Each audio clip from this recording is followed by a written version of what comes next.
All right, Cody, I want to hear all about the dyno and what it has to offer, but really I just want to hear the car first. What do you say? Well, let's party. Cool. And this car is It's a 2014 Shelby GT 500. Wow, okay. It's a 5.8 liter. I've never had that many liters before. Factory TBS supercharged, pretty nice. All right, here we go. Ooh. Gonna deactivate our stability track and advanced track. Yeah.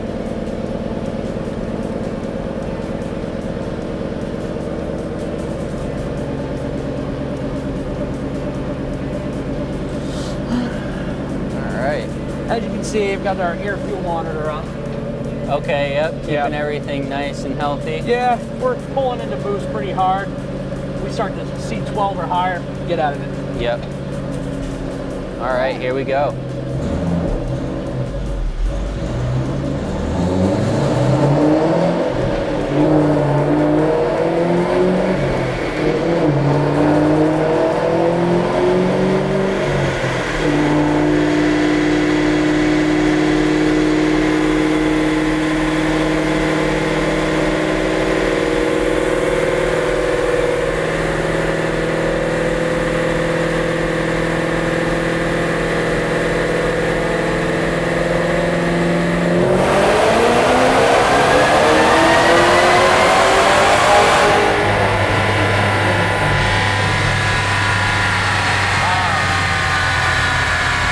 Crazy.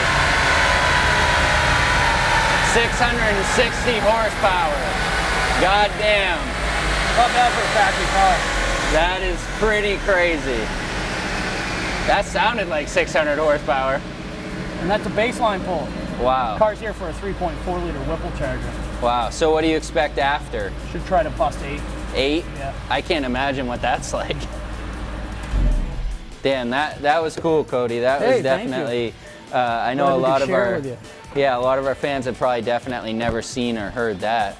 But on an equipment note, I know what we got for a car, but what's the deal with the dyno? I know we got a dyno jet. I can see that up there.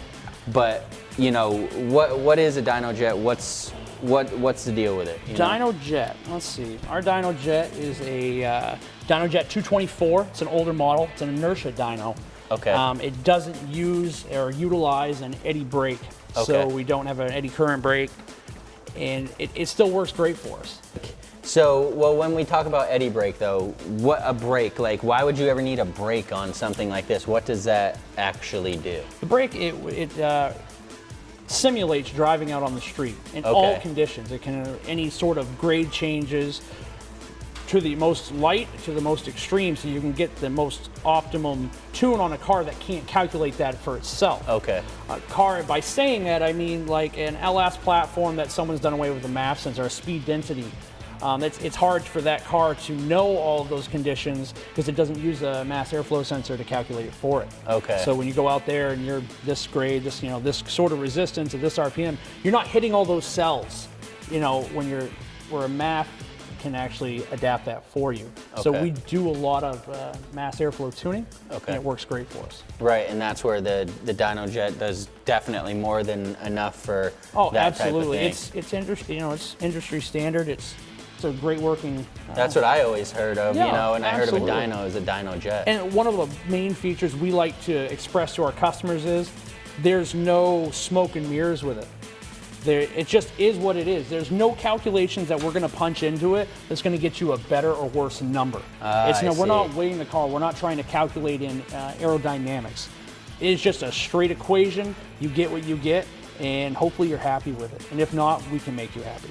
Yeah, and that makes sense. At a shop I used to work at, they had a dyno with an eddy brake, and I remember they would have to put in a factor that changed the number because of our elevation or because of different things. They would have to put in the number that actually changed what the outcome was based on your factors. Right, and we just use SAE correction, just straight across the board. So there's no inflation. Just is what it is. Oh yeah, that was seriously cool. I didn't expect this thing to get so raw.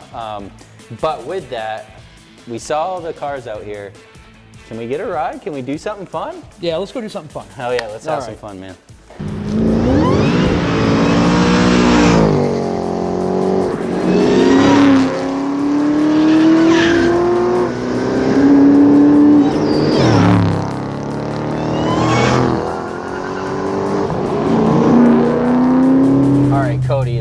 good to have you actually behind the wheel of a car.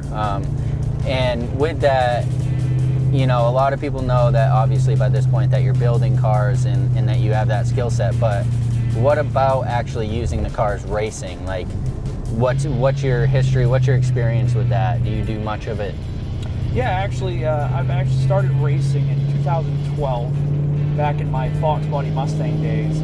Obviously things have evolved just as well as my business and, you know, and my aspirations.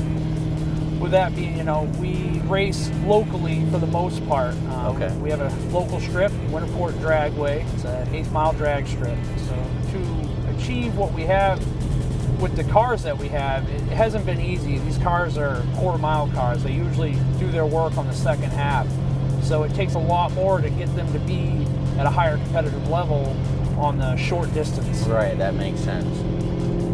So, and when it comes down to that, would you say Winterport is like the place where like Batten almost tests and tunes, even though you're dynoing? Is that kind of after that, that's the next step? We need to run it at Winterport. We need to make sure that it's going to hook up, it's going to perform just as well as make numbers. Absolutely. I mean, dyno tuning is only a small process of fulfilling a car's full potential. As long as we know it's a good reflection of that the powertrain and everything's operating properly, but to make sure that the car performs, you need to put it out there and put it in the elements, and that's how you're going to get the best feedback, and the customer's going to get the best result.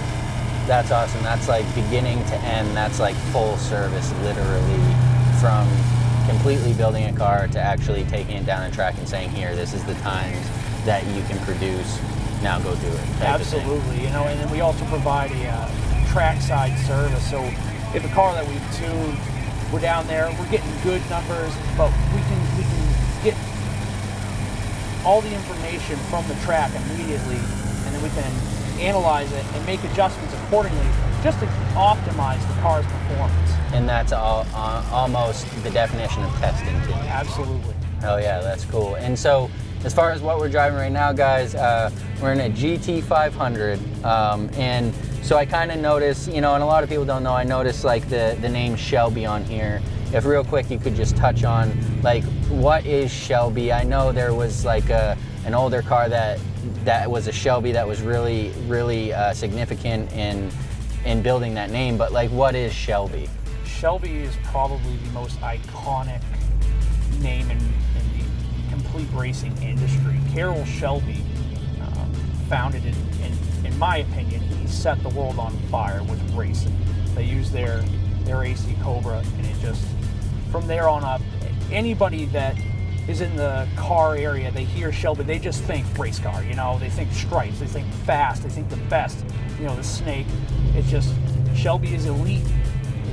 It's like the best of the best. And so when you say the AC Cobra, was that kind of that car, that blue with the white stripes, yeah, with the no top that you kind of saw in a lot of different movies, you know, Gone in 60 Seconds, I think, or something. You know, you see those older cars, but they're so hard to obtain. Oh, absolutely. It's not an average and like you said, easily attainable car. The fully aluminum body. There's many replicas nowadays, and the original Shelby car, they only had one, and they would just keep repainting it to make it. They kind of did a smoke and mirrors for everybody, trying to hustle it, because that's how he was just ahead of everybody one step. You know, he just and he just used that to his advantage. Right. That makes sense. Okay, so I guess in in Shelby fashion, we should probably go have some fun. Yeah, I think so. Hell yeah.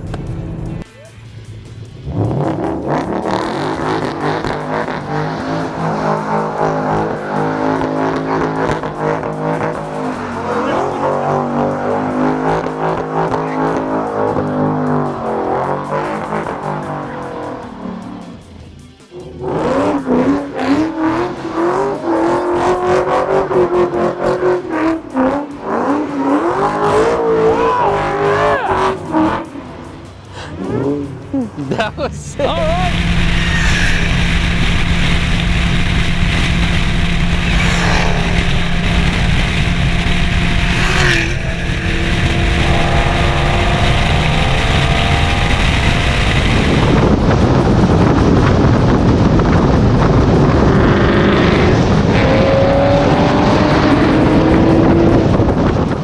right, guys, we've seen the dyno, we've seen the cars, we've seen the work, we've talked about the driving history. Clearly here we have tons of examples of where the Batten name started, but now it's time to kind of figure out where the Batten name's going. Coty, what's up? What we have in mind, we've actually just started to expand the shop. We've taken on another 1,500 square feet, and we're going to start focusing on custom fabrication, race chassis. That's where we're leaning towards. This project isn't starting immediately, but it's in the works, and we're going to start expanding as far as adding more people. So we're looking for top-notch quality technicians to come on board and help us improve the Northeast and make the Northeast the fastest in the country. You hear that, guys? Batten's gonna be hiring, get those resumes in. And you know, fabrication, really, Coty, that's huge, obviously. You don't wanna be sending stuff out. You don't want somebody else in control of your quality. Right. You're really just buttoning it up and making all the quality. We wanna make this a one-stop shop. That's come awesome. Here, come in, come out, and go win. Hell yeah. So we've seen, guys, Coty Batten, he can drive, he can build, he's almost there on tuning. I would call him a Combustion King, guys. Right here, we have our first Combustion King. Awesome. Thank you, guys, yeah, so much. No, we appreciate it. And again, guys, Batten Motorsports up here in VZ, Maine, BattenMotorsportsLLC.com. Check them out on Facebook, Batten Motorsports. Always check out the Combustion Kings. Make sure you're subscribing to us so that you can find out who the next Combustion King is going to be. And until then, peace.